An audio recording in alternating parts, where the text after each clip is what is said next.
Hey guys, welcome back to a new video. I'm Stephanie Fisher. I'm a licensed counselor here in the state of Michigan, and I am owner and operator of In Progress Counseling.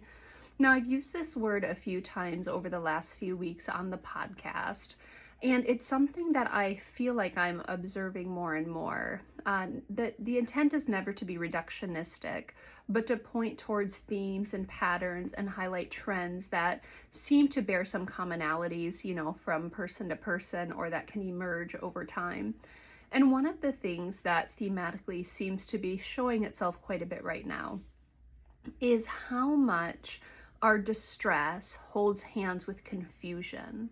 So confusions we have about why people might behave the way they do, confusions around why we might behave the way we do, confusions around why things are the way they are, why responses are the responses that people have, confusion why our body behaves the way it does, why this particular situation is happening in my story. Confusion seems to be in a lot of people's stories, and confusion can kind of prompt them towards saying, hey, I need a helper to try to help me understand, number one, maybe what the dickens is happening, and number two, what can I do about it? What are my options? What are my choices? Often I look at, anxiety, where the brain is upregulating in intensity, as some sort of desire to go into the future and to manage things because there's uncertainty or confusion about, man, what if I don't? What if I don't proactively try to solve all the things? What would happen then? There's fear. There's a lot of things that go on. Confusion being one of them. Why aren't other people seeing the oncoming train? Why is this falling to me? Why aren't other people doing their parts? With depression, when the brain is down regulating and now things are moving more slowly and I'm kind of bottoming out with my energy and my ability. Confusion about why are things this way? Why can't I just find the motivation? Why can't things just turn around? Why is this happening to me? Why is this in my story? There's a lot of confusion that shows up. And so one of the things I get to do with people is we get to the degree possible, try to understand the context that we're in. Try to understand what's going on in the present. Try to understand, how do I cope? How do I deal with? How do I show up in the present without the defense mechanisms or flinching or shutting down?